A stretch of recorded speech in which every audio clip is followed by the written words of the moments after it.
તો જય દ્વારકાધીશ મિત્રો, સ્વાગત છે ભાઈ તમારા બધાનું આપણા એક નવા મિની બ્લોગની અંદર. તો ભાઈ આજે આપણે જવાનું હતું ખંભાળીએ જવાનું હતું રખપાચાવના મેળામાં. તો હું ને ભાઈબંધ નીકળી ગયા ખંભાળીએ જવા માટે. વચ્ચે કંડોળાના ટાકે ચા લીધી, ચા પાણી પીને પહોંચી ગયા સીધા મેળામાં જઈને સૌથી પહેલાં આપણે જવાનું હતું ચકડીમાં. તો એ ટિકિટ લઈને વયા ગયા ચકડીમાં. જરીક વાર ચકડીમાં મોજ માણીને પછી પાછા આવી ગયા.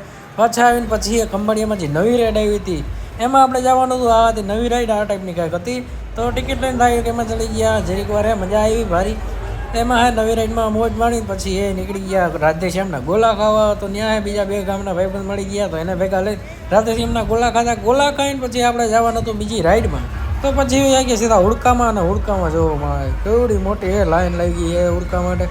તો છેલ્લે હુડકામાં વારો આવી ગયો તો બેસી ગયા હુડકામાં. અને આપણે હવની ઉપર બેઠા હતા, જે પોઈન્ટ હોય છેલ્લો ત્યાં બેઠા હતા. તો એમાં જરી પર મોજ માણી પછી આવી ગયા નીચે. પછી આપણે જવાનું હતું ચકડોળમાં. તો બે ગયા ચકડોળમાં. ને અહીં એટલી બધી ગળદી હતી વાત જવા દી. તો ચકડોળમાં ઉપર બેસીને આખા મેળાનો નજારો જોયો. તમે પણ જોઈ લો કે એવો મેળો હતો એ. અહીંથી કેટલું મસ્ત વ્યૂ આવે તમે જોઈ શકો. તો ચકડોળમાં જરીક વાર બેસીને પછી નીચે આવી ગયા. નીચે આવીને ફરી પાછા ગયા બ્રેક ડાન્સમાં. તો આ ટાઈપનો કંઈક બ્રેક ડાન્સ. તો આ મેળાનો આખો વિડીયો આપણી ચેનલમાં આવી ગયો છે. તો ચેનલને સબસ્ક્રાઈબ ન કરીએ તો કરી નાખજો. બાકી મળીએ નવા બ્લોગમાં. ત્યાં સુધી જય દ્વારકાધીશ.